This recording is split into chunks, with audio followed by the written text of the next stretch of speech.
ख्वाजा मोहम्मद सफदर साहब, ख्वाजा मोहम्मद आसिफ, पहले उन्होंने लिया है, उसके बाद आप करें। ख्वाजा मोहम्मद आसिफ, वो मेरे बुजुर्ग थे और मेरे वो जहन में है। बिल्कुल अदियां गल्लां ना जाओ जी। बिस्मिल्लाहिर्रहमानिर्रहीम। जनाब स्पीकर, एक बड़े अंदोहनाक वाक़या उस पर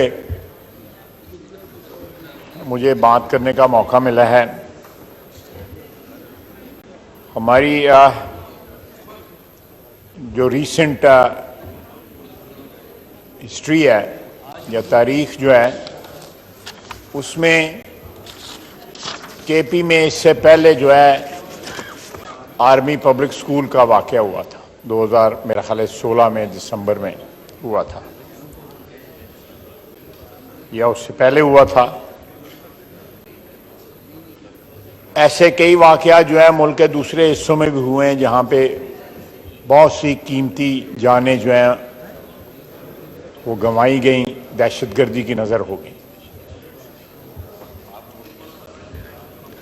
order in the house please. आहिस्ता ज़रा बात करें। तशरीफ रखें फाजल मेंबरान अपनी अपनी सीटों पर।